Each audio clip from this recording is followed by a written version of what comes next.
গাইবান্ধায় ধান চাষের অনেকটা জায়গা দখল করে নিয়েছে শীতকালীন আগাম আর রবি সবজি। কৃষি বিভাগ বলছে এবার আগাম ৪,৪৫০ হেক্টর জমিতে চাষ হয়েছে বিভিন্ন প্রজাতির সবজি। ভরা মৌসুমে যা দাঁড়াবে ৯,০০০ হেক্টরের মতো।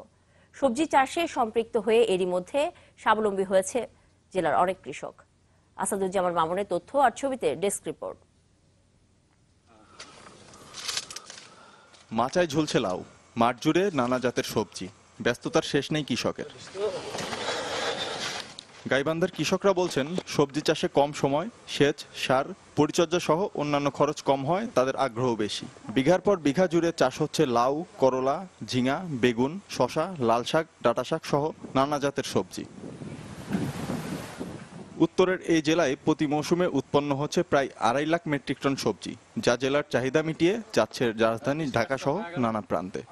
ধানের চেয়ে এই পটলে, বেগুনে, সিমে অনেক উন্নত হয়, লাভ হয়। ২০-২৫ হাজার টাকা খরচ হয়েছে, এর মধ্যে ৫০-৬০ টাকা আশা করা যায় পাওয়া যাবে। তারা যদি আমাদের এখানে আসতো, যে বলতো যে এই সমস্যার কারণে এখন এই কীটনাশক এইটা দেওয়া যায়, তাহলে অবশ্যই একটু আমাদের মানে আর কি জানার জন্য সুবিধা হতো।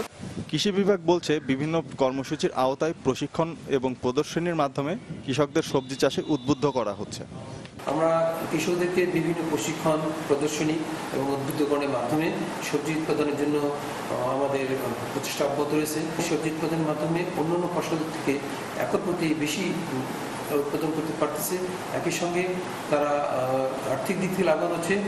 কৃষকরা বলছেন কৃষি বিভাগের সঠিক নির্দেশনা ও সহযোগিতা পেলে বিশেষ করে দুর্যোগকালীন সবজি আবাদে তারা আরও লাভবান হবে। Desk report, channel 24।